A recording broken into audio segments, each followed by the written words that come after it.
si nous savons garder notre maison, si nous savons mettre des lois, notre maison c'est un gvoul, il y a écrit Assam Gevuler Shalom. Si nous savons délimiter les frontières de la maison, eh bien, nous aurons beaucoup de réussite dans notre couple.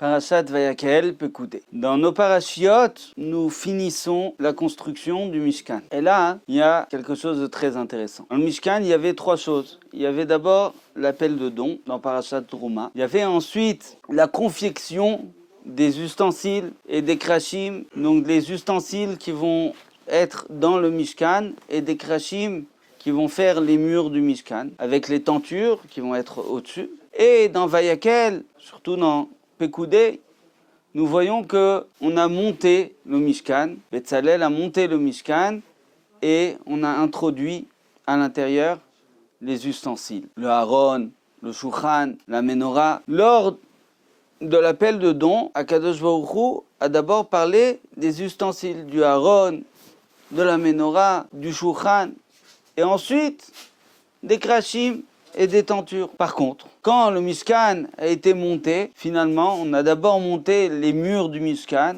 en utilisant les krashim, les poutres, et ensuite on a introduit à l'intérieur les ustensiles, le Haron, la Menorah, etc. Quant à la confection des ustensiles, il y a eu ici une discussion intéressante relatée dans Brachot Daf Nun He, que Rashi ramène dans notre paracha. Moshe a dit à Betzalel, tu feras d'abord le Haron, ensuite le Shulchan et ensuite les krashim et les tentures. Betzalel lui dit, mais ce n'est pas logique. Quand on construit d'abord une maison et après on la meuble, après on met les meubles à l'intérieur.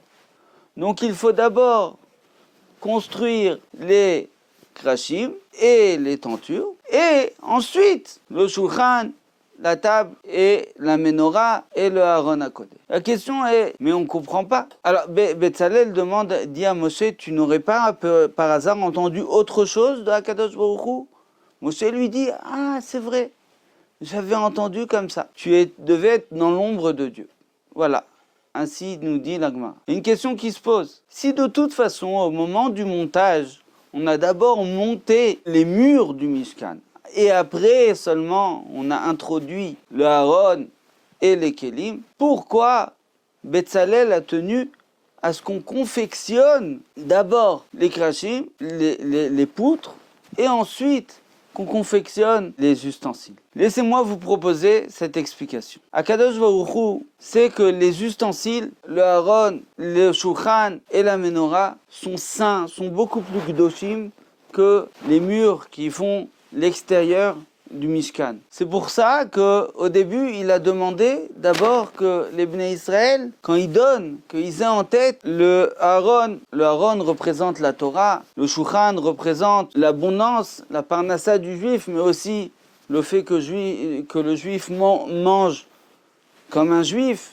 La Menorah représente l'orientation que le juif doit donner à sa chorma, à son intelligence, et l'influx divin qu'il a sur son esprit. Donc ce sont des choses très très élevées. Le Mishkan, c'est juste un lieu, c'est définir un lieu dans lequel on peut être seul avec Akadosh Baruch Hu. Moshe avait pensé, le Haron, il est plus Kadosh, il est plus saint. Donc quand on fait d'abord aussi le Haron, on fait d'abord les Kélim. Mais Betzalel lui dit non, pas du tout. Si tu veux que le Haron il soit Kadosh, si tu veux que le Haron soit saint, eh bien, il faut d'abord faire les krashim.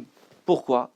Parce que s'il n'y a pas de cadre, s'il n'y a pas de limite, eh bien, tout contact, tout rapport ne sera pas profond. C'est-à-dire que le rapport qu'on a avec Akadosh Baruch Hu, grâce à tout ce qui est à l'intérieur du Mishkan, ne peut exister, ne peut être Kadosh que si il est délimité par des lois et par des règles. Chers amis, chez nous à la maison, c'est la même chose. Si nous savons mettre des règles, notre maison, ce n'est pas juste un lieu d'habitat.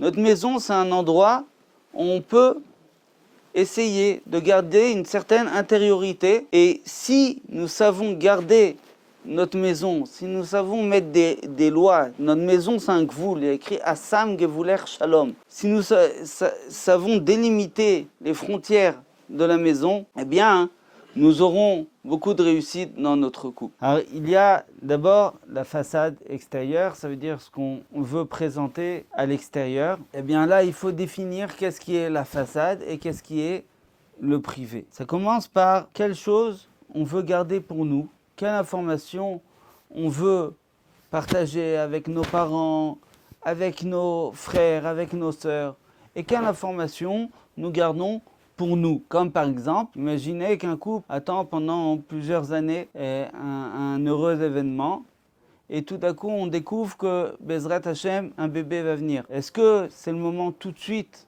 d'appeler les parents, ou bien de garder cette bonne nouvelle pour le couple, et de décider ensemble quand c'est qu'on partage cette bonne nouvelle aux parents ou à la famille. Si on parle de ce qu'on montre à l'extérieur, il y a aujourd'hui un point auquel il faut faire attention. C'est qu'en un clic, on peut partager une photo, une vidéo à l'extérieur. Il n'y a pas vraiment de loi qui régisse si on peut partager ou pas une photo de famille à l'extérieur. Mais ce qui est important, c'est que le couple soit d'accord, se mette déjà d'accord sur qu'est-ce qu'on partage à l'extérieur et qu'est-ce qu'on garde pour nous. Est-ce que toutes les photos sont à partager? Peut-être pas. Si déjà on décide de cela, eh bien, on avancera beaucoup. Ensuite, il y a le salon. Le salon, c'est un lieu privé dans lequel on invite des gens. Évidemment, la mitzvah de Achnasat Orchim, c'est une très très grande mitzvah. Mais la maison est appelée, on a dit, gvoul. Gvoul, c'est-à-dire qu'on sait qui on fait rentrer à la maison et qui on ne fait pas rentrer à la maison. C'est-à-dire, est-ce qu'il y a des personnes qui peuvent être nocives pour notre vie de couple? On essaiera de ne pas les faire rentrer à la maison. S'il y a d'autres personnes qui nous font beaucoup de bien, on les fera rentrer à la maison. Mais il y a des horaires aussi. Est-ce qu'on peut rentrer chez moi à la maison n'importe quand, n'importe comment? Non. Toutes ces choses-là vont aider le couple à développer une indépendance et une intériorité personnelle. Évidemment, il y a la troisième partie, la partie Kodesh à Kodashim, dans laquelle personne ne doit s'immiscer, aucun étranger ne peut rentrer. Essayez donc, Bezrat Hashem, d'avoir une vie intérieure et pas comme certains couples que je rencontre, ils me parlent, ma sœur, mon frère. Je leur demande, mais vous vivez pas ensemble? Non, vivez pour vous. Vivez pour vous et faites-vous aider de l'extérieur. Ayez un contact avec l'extérieur, mais sachez exactement ce qui vous appartient et ce qui vous appartient à l'extérieur. Kol Tov, Be'atzlacha.